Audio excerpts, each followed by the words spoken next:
Welcome to my channel Safety Net. Your safety is your responsibility. Don't leave it to others. Hey there, and welcome to The Explainer. Today, we're going to tackle the topic that's super important for keeping everyone safe at work. It seems pretty simple on the surface, but trust me, getting this right changes everything. So, you've probably heard the words hazard and risk thrown around all the time, maybe even used like they're the same thing. But here's the thing. In the world of health and safety, they mean two very different, very specific things.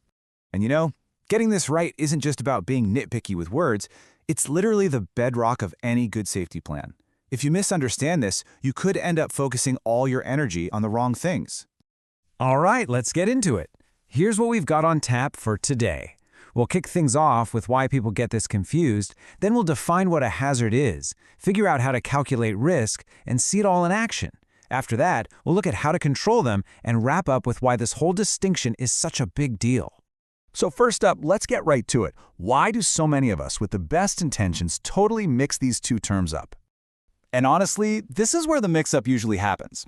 See, it's all about their relationship. A hazard and a risk are completely connected. You literally can't have a risk if a hazard doesn't exist in the first place. So it makes sense that our brains just want to lump them together, but they are not the same thing. All right, so let's break it down and start with the first piece of the puzzle. What is a hazard? Think of this as the what. Okay, in the simplest terms, a hazard is, well, it's anything that has the potential to cause harm. It's a thing, it's a substance, it's a situation, it could be a piece of machinery, a cleaning chemical, or even something like a crazy deadline. It has that built-in potential for something bad to happen. And believe me, these things are everywhere, and they come in a few different flavors. You've got the obvious physical ones, like machinery or wet floors. Then there are chemical hazards, biological ones like bacteria. But they can also be stuff you might not think about right away, like ergonomic issues from a bad desk setup, or even psychological hazards like constant stress. Okay, so we've got the what, the thing that could hurt someone. Now we got to figure out the what if. What are the chances that this hazard will actually cause harm? This is where risk comes into the picture. You see, risk isn't the thing itself. It's more of a calculation. It's what you get when you combine two really important questions. How likely is it that something will go wrong? And if it does, how bad is it going to be? And it breaks down into this really simple but powerful little formula. Likelihood times severity. Think about it.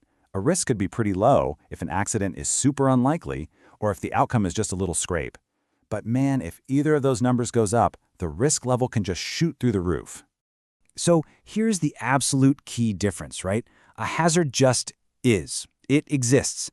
A bottle of bleach on a shelf is a hazard. It's static. But the risk, that's totally dynamic. The risk changes depending on the situation. Are you using that bleach in a tiny unventilated closet? That's a high risk. Are you using it in a big open space with gloves and goggles? Much lower risk. Same hazard, totally different risk. See how that works? Okay, theory is great, but let's make this super concrete with some real-world examples. This is where it'll really click. Just look at this table. It makes it crystal clear. The hazard is the wet floor. The risk is how likely someone is to slip and how badly they could get hurt. Is it a bruise or a broken hip? The unsecured ladder is the hazard. The risk of using it is incredibly high, with maybe even fatal consequences. The hazard is the source. The risk is what could happen. Okay, this is awesome. We can spot a hazard. We can figure out the risk, but now what? What do we actually do about it? Well, the good news is we don't have to guess. There's a tried and true system for this, a ranked list of the best ways to keep people safe. And it all starts at the top, with the absolute best option, elimination.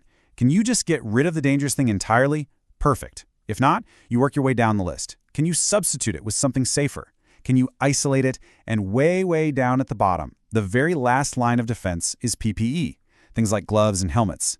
It's last because it depends on people using it perfectly every single time, which, as we know, isn't always a guarantee. All right, so we've spent all this time pulling these two ideas apart.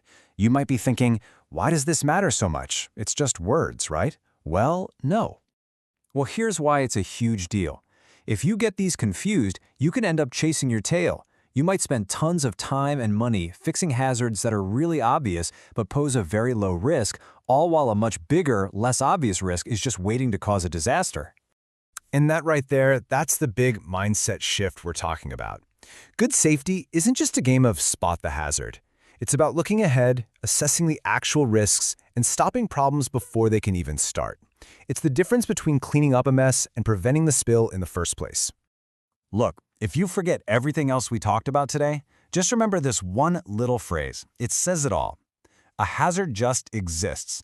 A risk is an event. It's what happens when we interact with that hazard. So I'm going to leave you with a little challenge. Just look around your own workspace or even your home. Pick one hazard and really think about the risk. Doing that just might be the first step you take to prevent the next accident. Thanks so much for tuning in.